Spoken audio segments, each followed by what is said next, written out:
know that the wife put $5,000 on this. And my ex was like doing exactly what these people are doing to me now. They're calling the police, going like, oh, you got to go check on her. She's not well. And the police come, they're like, hi, ma'am, are you okay? And I'm like, no, not really. I'm terrified of law enforcement because my ex-husband had me physically removed from my home when I begged for safety. And instead of just being a decent fucking human being and giving the children and I safety, he staged the home, took all of his weapons, which, mind you, only unlocked to his fingerprint, and only he had the keys to the little gun safes for them. And these are guns that I didn't know how to use or load because he's the Army Airborne Ranger Lieutenant Colonel. Gets them from wherever they were in the house originally, which I didn't even know where they were originally, puts them 30 feet up in the air in the garage and hides them, and then enters and exits the house 9 times during a period he claims to be locked out to police, therefore lying to the police, when it was easily provable on baby monitor footage, which the DA then looked at.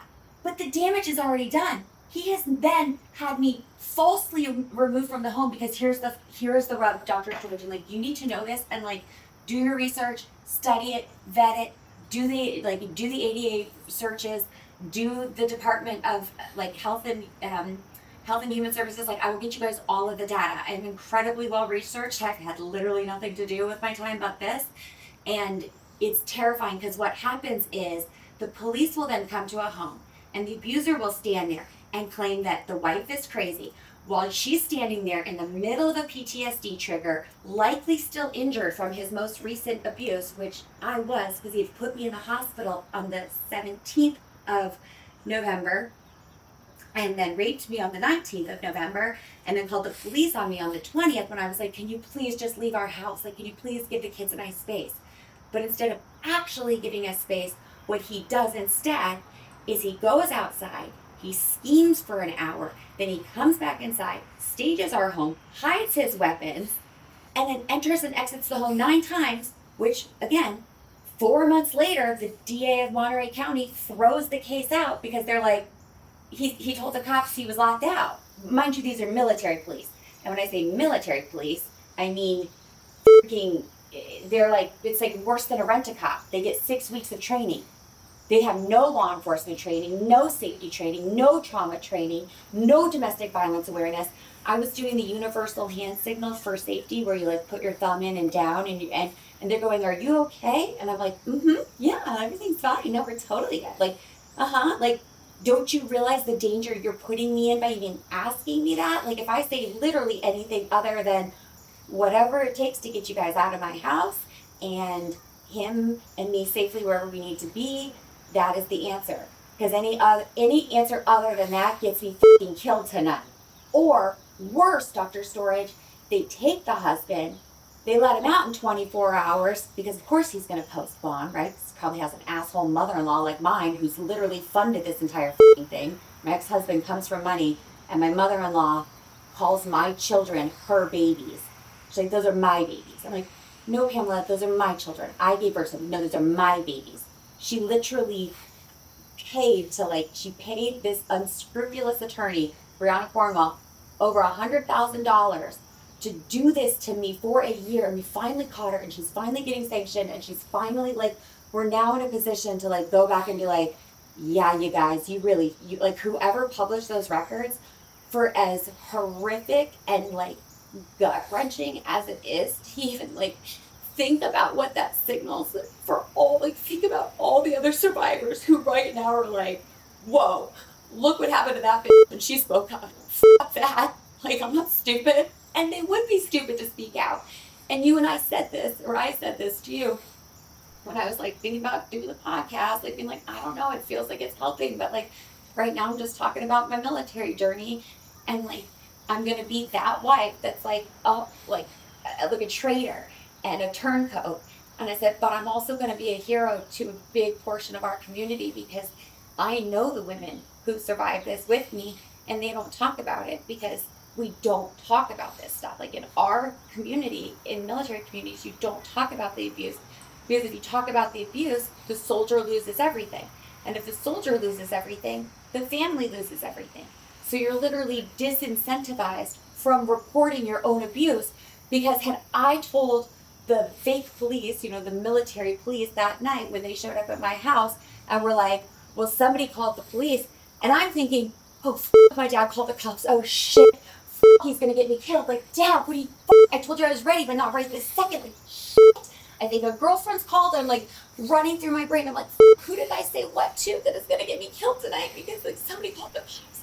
Like, I wasn't going to call the cops. I never would have called the police. Like, add a gun to this situation, make it even more dangerous? No, thank you. Like, that's a friend's joke. I shouldn't steal. His name's Kyle, but it's a good one. Point of the story is, you don't call the police when you're already in a violent situation.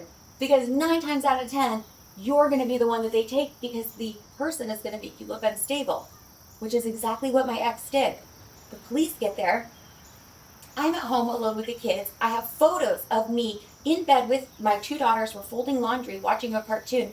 And my older brother goes, send me a picture, send me a proof of life. I need to know that the kids are okay. This is my older brother who perpetrated all this bullshit. He's the one that molested me when I was younger.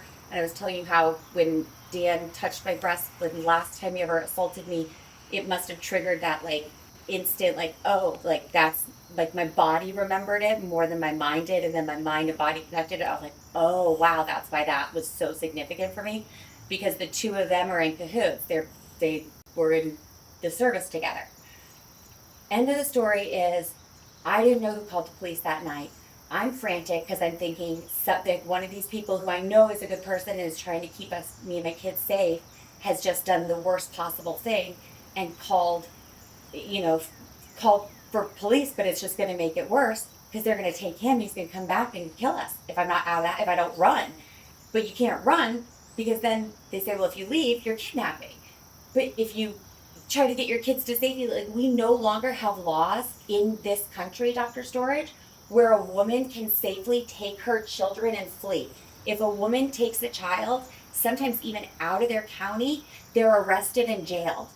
I just was on the phone with a bailiff in Temple, Texas, on a mother who took her child to this wherever, out of their county, and that's what they had her arrested on because it's so easy.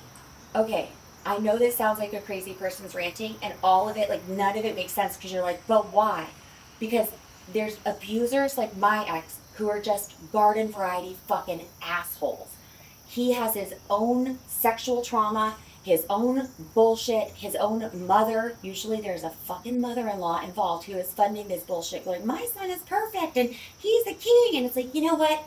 You should have married him. Oh, you didn't. You married the asshole who ignored him his whole life, who ignored you your whole life, and now you're in this weird romantic attachment to your son because you're unhappy and you're taking it out on your daughter-in-law and you're absconding with your grandchildren. Got it.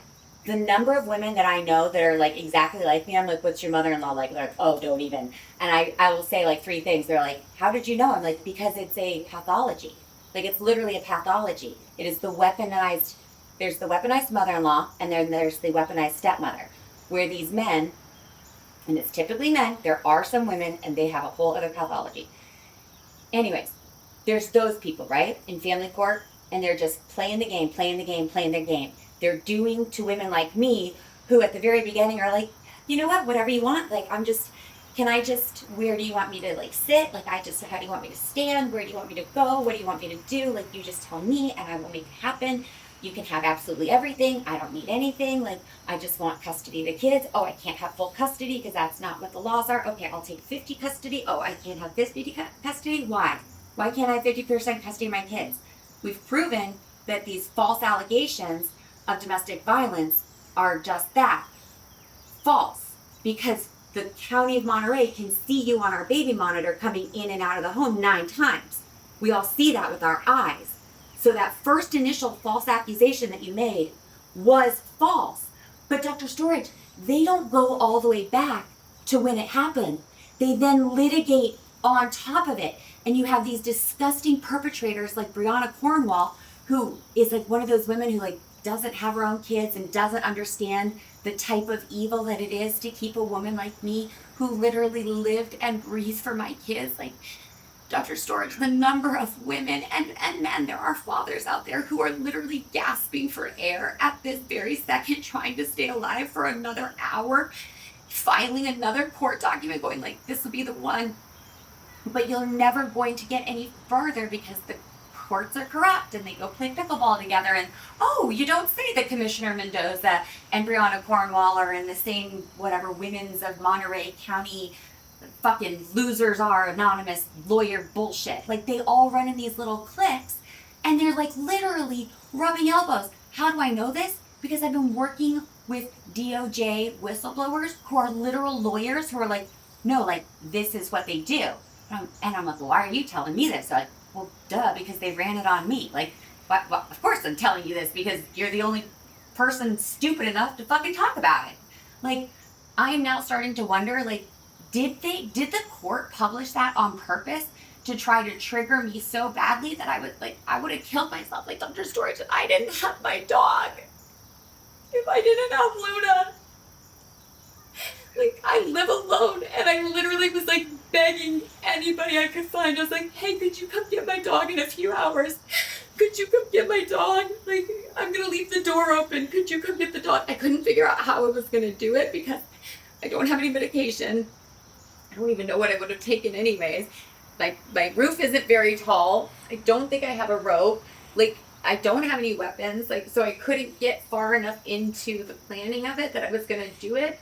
But I was far enough into the planning that starting on Thursday night, after I spent Thanksgiving alone, and I realized, like, wait a second.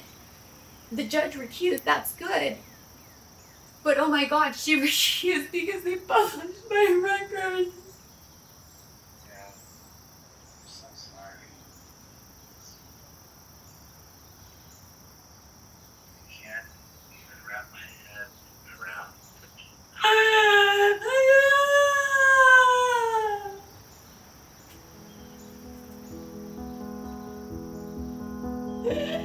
like you.